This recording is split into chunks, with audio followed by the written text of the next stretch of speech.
Every hospital sends you home with the same instruction: put your baby in a separate crib in a separate room alone. But what they never tell you is what that separation actually does to a newborn's brand new body, brain, and heartbeat in those first critical months of life. Most new parents don't know this, and it's why so many babies spend their nights screaming, their bodies flooded with stress hormones, while exhausted parents cry in the hallway wondering what they're doing wrong, when the answer may have been in their arms the whole time.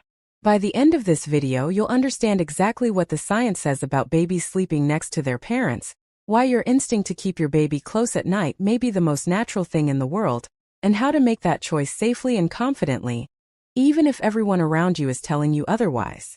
I remember lying in bed listening to the baby monitor, too anxious to sleep, too exhausted to stay awake, wondering if what I wanted to do and what I was told to do would ever be the same thing. Until I stopped following the cultural script and started following the biology, what I found gave me back my peace, and gave my baby something even more important. Stick around because at the end I'll share a remarkable discovery about what happens to a newborn's heartbeat, breathing, and body temperature when they sleep next to their mother, versus alone. The data is something most pediatricians never discuss with you, and once you see it, you cannot unsee it.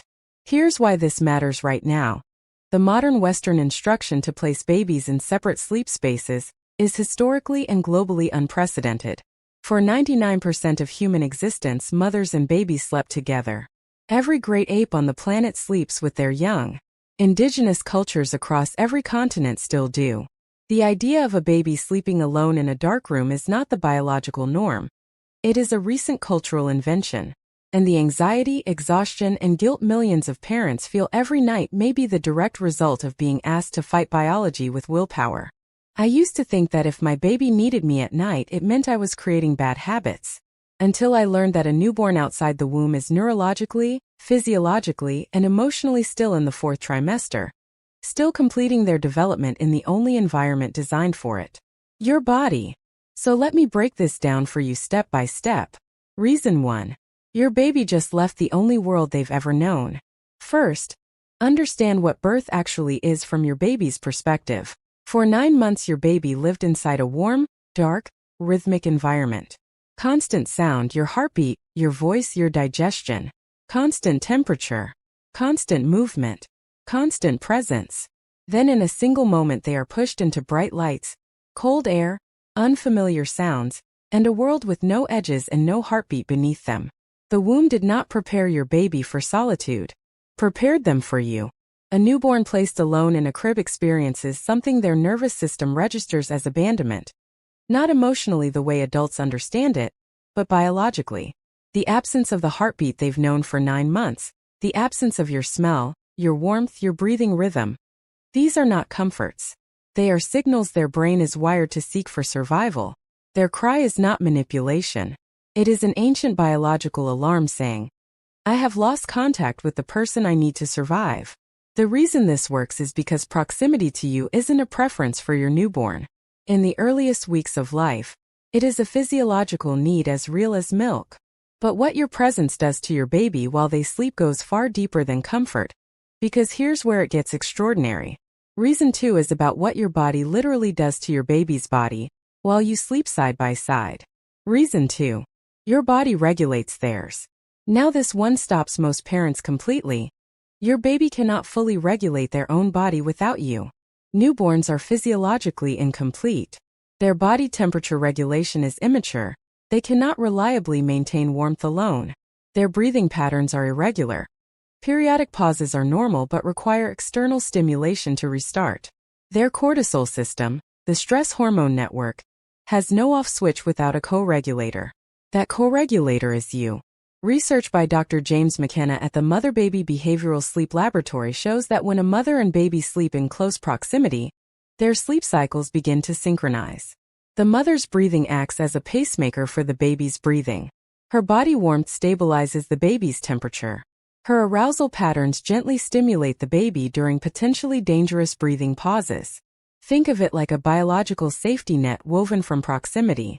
Your body is not just comforting your baby at night. It is actively completing biological processes your baby cannot yet do alone.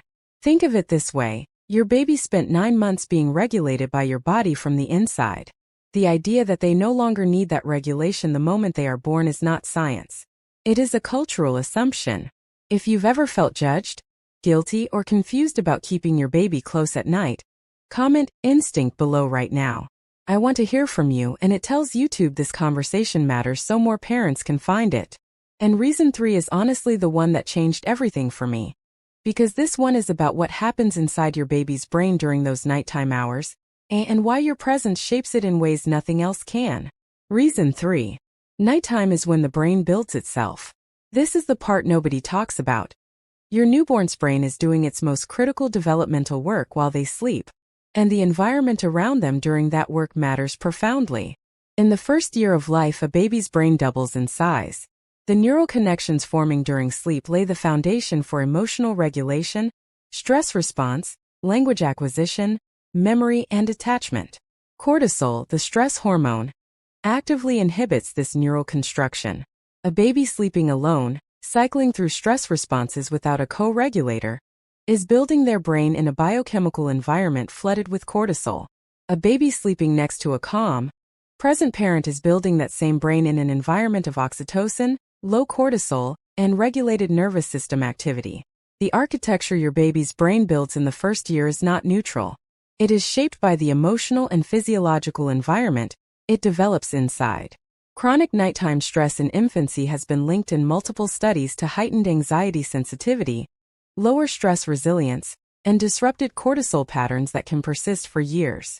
Most parents are never told this, because if they were, the question would stop being how do I get my baby to sleep alone, and start being how do I make sleeping together as safe as possible. And that question about safety is exactly what Reason 4 answers, because the risks you've been told about are real, but they are also far more specific and preventable than the conversation usually admits. Reason 4. Safe bed sharing is not what you've been told. This is the most critical distinction in this entire conversation. The risk is not bed sharing itself. The risk is bed sharing under unsafe conditions. The vast majority of infant sleep-related tragedies associated with bed sharing involve identifiable and preventable risk factors. A parent who has consumed alcohol, sedatives, or recreational drugs, extremely soft mattresses or excessive bedding, parental smoking either during pregnancy or in the home, and severe parental exhaustion from sleep deprivation. When these specific risk factors are absent, the evidence profile for bed sharing changes dramatically. Dr. Helen Ball at Durham University's Parent-Infant Sleep Lab and Dr. James McKenna's decades of research both point to the same conclusion: informed, sober, non-smoking parents bed sharing on a safe surface represent a fundamentally different risk category than the blanket warnings suggest. The Safe Sleep 7 framework gives parents a clear, evidence-informed checklist to assess their specific situation. Know it, use it, make a decision based on your actual circumstances rather than cultural fear. Most parents are handed one-size-fits-all warnings without the nuance that would actually help them make the safest possible choice for their family. You deserve the complete picture. And now, here's the discovery I promised you at the very beginning. The one about what happens to your newborn's heartbeat and breathing when they sleep next to you. The data is extraordinary. Here is what the research actually captured, and this is the finding that changes everything. In controlled studies observing mother-baby pairs sleeping together versus separately, researchers measured newborn heart rate, breathing regularity, oxygen levels, body temperature stability, and cortisol levels throughout the night. Babies sleeping next to their mothers showed more stable breathing patterns, fewer dangerous breathing pauses, more consistent body temperature, lower cortisol levels across the night, and longer periods of calm, quiet sleep compared to their solitary sleeping counterparts.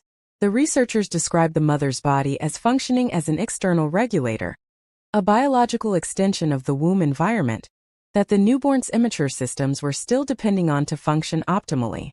This alone reframes the entire conversation. The question was never whether babies need their parents close at night. The answer to that has always been yes. The real question is how we honor that need as safely and confidently as possible. And if you want honest, research-grounded parenting content that respects your instincts and your intelligence, subscribe. I post every week for parents who want to understand the why behind the what.